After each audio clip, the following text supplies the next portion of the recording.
الحمدللہ رب العالمین والصلاة والسلام علی سید الانبیاء والمرسلین اما بعد فاعوذ باللہ من الشیطان الرجیم بسم اللہ الرحمن الرحیم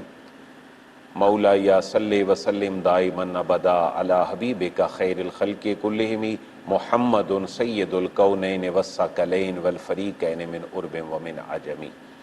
قابل صد احترام اللہ تبارک و تعالیٰ کے فضل اور اس کی توفیق سے سورۃ الاعراف کا 18واں رکوع آج ہمارے درس میں شامل ہے۔ اس رکوع میں صرف 4 آیات ہیں۔ ان آیات مبارکہ کی تلاوت کا شرف حاصل کریں گے حافظ محمد شہریار۔ اعوذ باللہ من الشیطان الرجیم بسم اللہ الرحمن الرحیم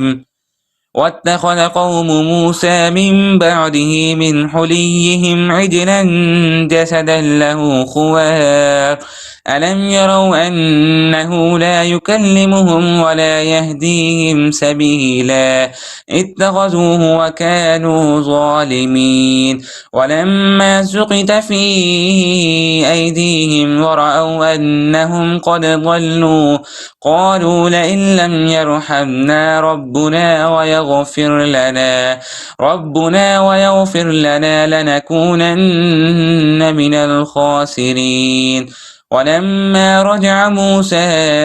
إلى قومه غضبان آسفا قال بئس ما خلفتموني من بعدي أعجلتم أمر ربكم وألقى الألواح وأخذ برأس أخيه يجره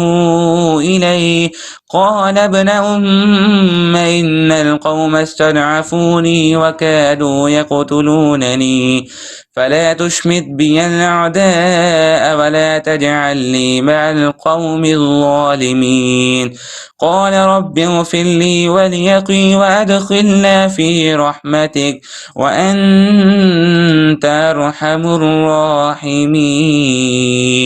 صدق اللہ العظیم۔ آمین، جزاک اللہ۔ آج کی جو 4 آیات مبارکہ پر مشتمل سورۃ الاعراف کا رکوع نمبر 18 ہے، اس کے بڑے مختصر سے موضوعات ہیں، اور اس کا مرکزی موضوع جس سے اس مکی صورت میں اہل مکہ کو متنبع کرنا ہے وہ یہ ہے کہ انبیاء کرام کی جو فرما برداری ہے اسی میں ہی نجات ہے، اور اگر انبیاء کرام کی تعلیمات کو نہ مانا جائے تو دنیا اور آخرت دونوں میں اس کا عذاب ہوتا ہے۔ بالکل ایسے ہی جیسے حضرت موسیٰ علیہ السلام جب کوہ طور پہ گئے تو اپنے بھائی حضرت ہارون کو اپنا خلیفہ بنا گئے،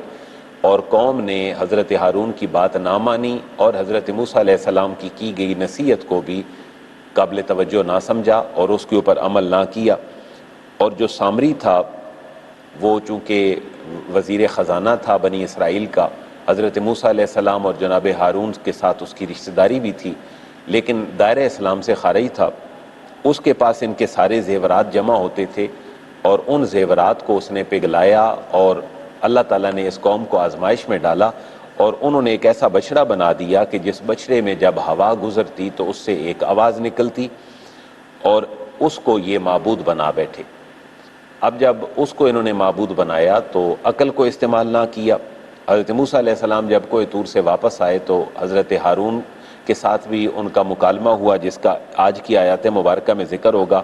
اور انہیں عقلی لحاظ سے سمجھایا کہ کیا اس قوم نے اس طرف بالکل توجہ نہیں کی کہ جو ان سے کلام نہیں کر سکتا، جو ان کو کوئی راستہ دکھا اور بتلا نہیں سکتا، انہوں نے اس بچڑے کو اپنا معبود بنا دیا ہے۔ آخر کار وہ نادم ہوئے، نادم ہونے کے بعد انہوں نے رجوع حضرت موسیٰ علیہ السلام اور حضرت ہارون کے رب کی طرف ہی کیا۔ یہ ساری بات جو ہے یہ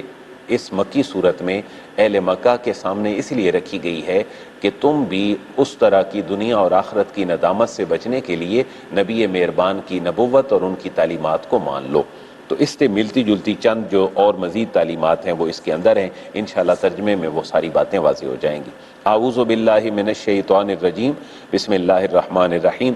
واتخذ قوم موسیٰ من بعدہ من حلیہم عجلا جسدا لہ خوار۔ واتخذا اور بنا لیا قوم موسیٰ جناب موسیٰ علیہ السلام کی قوم نے من بعدہ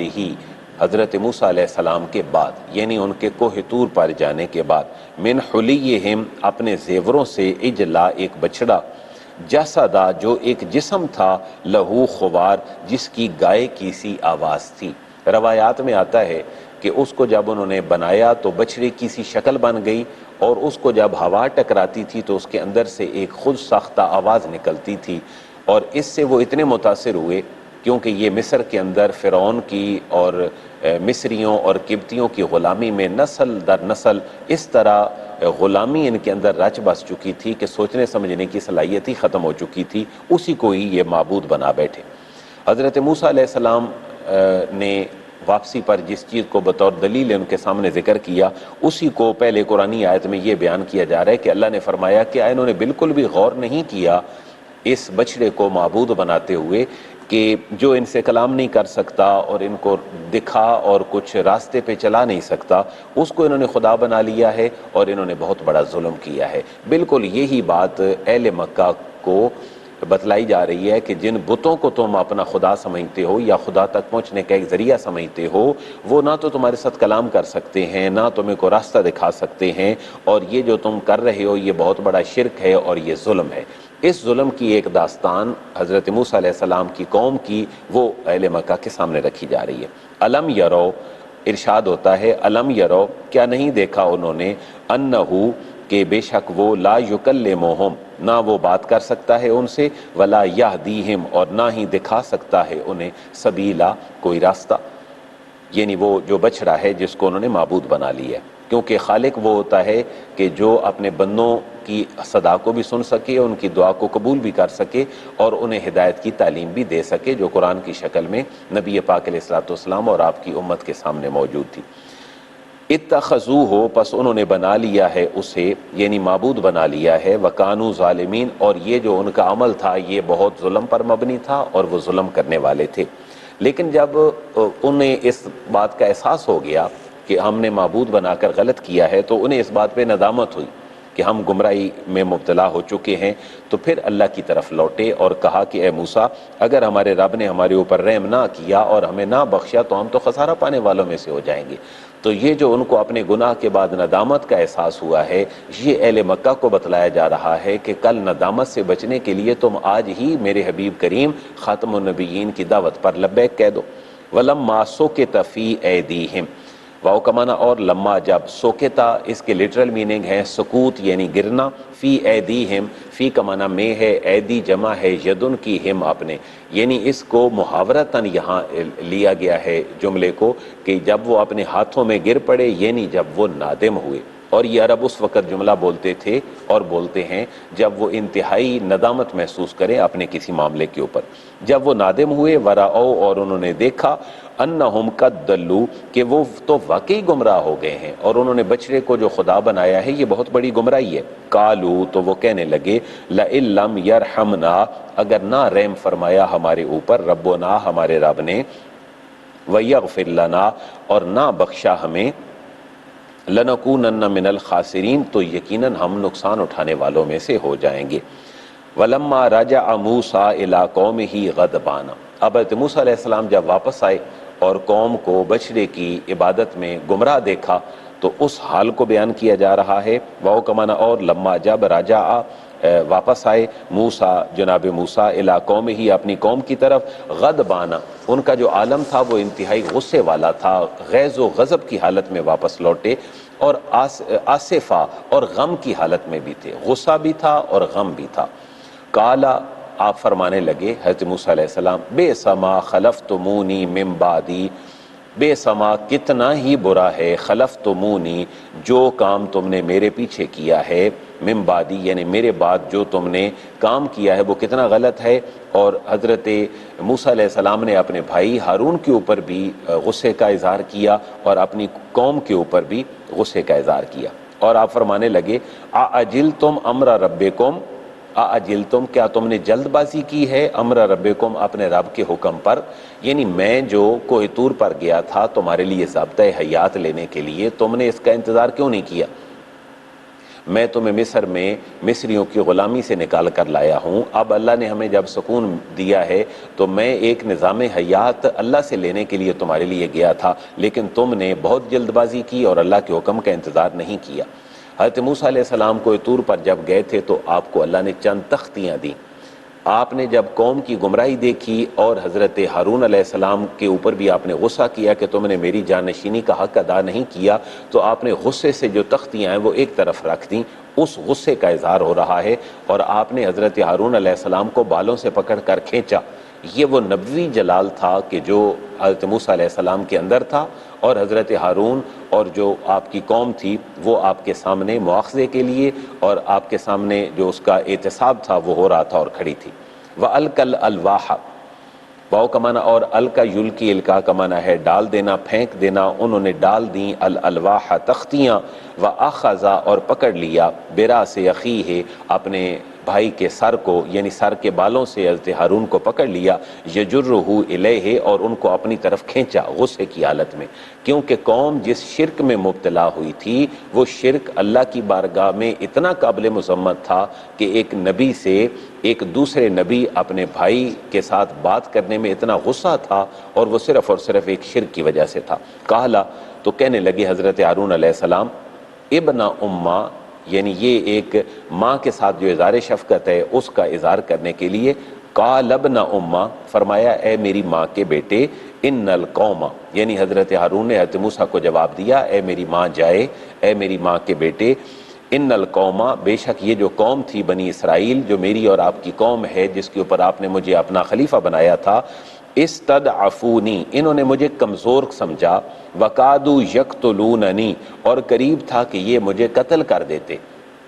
اس لیے اے میرے بھائی موسیٰ مجھے ان کے جرم میں شریک کار نہ سمجھیں، بلکہ میں نے ان کو سمجھایا لیکن یہ مجھے مارنے کے درپے ہو گئے، انہوں نے مجھے کمزور سمجھا، اس لیے آپ میرے ساتھ یہ سخت مکالمہ نہ کریں، مجھے اس جرم میں شریک نہ سمجھیں، بلکہ میں نے اپنا حق ادا کیا جو آپ میرے ذمہ لگا کر گئے تھے، لہٰذا اے میرے بھائی فلا تشمت بی الاعداء، فا کا معنی پس، لا نہ، تشمت آپ ہنسائیں،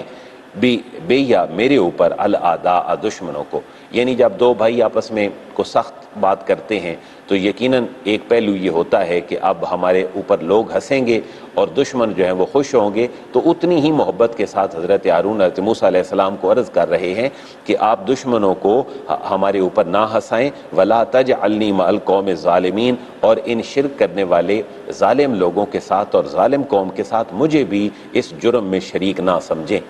اب حضرت موسیٰ علیہ السلام کو جب اپنی صفائی پیش کر دی حضرت ہارون علیہ السلام نے، تو حضرت موسیٰ علیہ السلام کا غصہ بھی ٹھنڈا ہوا، اب دعا کرنے لگے حضرت موسیٰ بھی اور حضرت ہارون بھی، اور قوم کے وہ لوگ جو اس شرک میں ملوث ہونے سے بچ گئے تھے، قالا انہوں نے عرض کیا، رب اغفر، ربی اے میرے رب، اغفر معاف فرما لی مجھے، ولی اخی اور میرے بھائی کو، وادخلنا اور داخل فرما ہمیں، فی رحمتک اپنی رحمت میں، وانت ارحم الراحمین اور اے اللہ تو سب سے بڑھ کر رحم فرمانے والا ہے۔ اس آیت کے اندر بھی ایک سبق پوشیدہ ہے، اور وہ یہ ہے کہ اللہ کا نبی ہمیشہ اپنی قوم کے لوگوں کے لیے دعا کرتا ہے، تو نبی پاک علیہ الصلوۃ والسلام کو بھی اس مکی صورت میں یہ اسٹریٹجی دی جا رہی ہے کہ اے حبیب آپ حت الوسع اہل مکہ کو شرک سے باز رکھنے کی کوشش کریں، اور ہر طرح کی جو